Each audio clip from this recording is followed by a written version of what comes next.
Most people lose money in the stock market, even when they're right, not because they chose bad stocks, but because they broke rules they didn't even know existed. And here's the strange part. These rules are not secret, they're just ignored. Let me start with a story that sounds small, but quietly explains everything about investing. When Warren Buffett was just 10 years old, he used to visit a horse racing track in Omaha. Not during races, after they were over. When the crowd left, people would throw away their betting tickets, thousands of them. Most were losers, but Buffett had a strange thought. Someone, somewhere, must have thrown away a winning ticket by mistake. People came there to enjoy.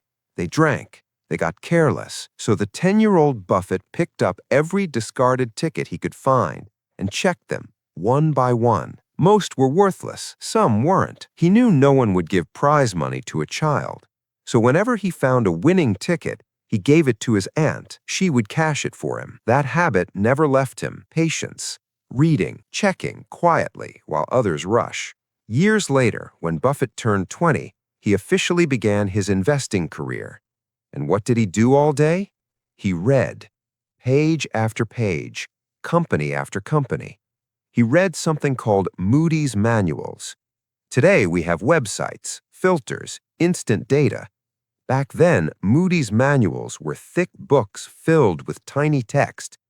One page had financial data for 5 or 6 companies, and Buffett read them all. Even today, he spends most of his time reading annual reports, because he believes the most powerful compounding isn't money, it's knowledge. He once said, "I read 5 to 6 hours a day." And that brings us to the first rule of investing. The first rule is simple: learn constantly. Most people understand money compounding. Very few invest in knowledge compounding. And that gap shows up later in results. Now let's move to the second rule: know what you own. Peter Lynch tells a fascinating story in his book, Beating the Street. A group of 7th grade students from St. Agnes School built a portfolio of 14 companies.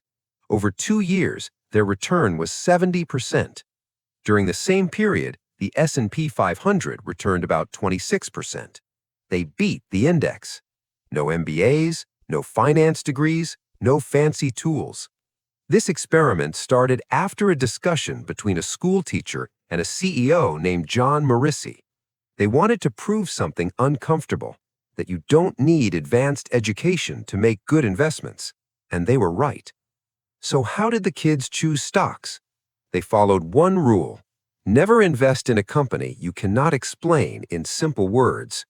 Before choosing any stock, the kids had to answer one question: what does this company actually make? If they couldn't explain the product or service clearly, they weren't allowed to invest. That rule alone eliminates most bad decisions. Now comes the third rule, one most people misunderstand. Over the long term, smaller companies often have more room to grow. If you buy shares of a massive company today, your money grows big if and only if the entire company becomes massive again.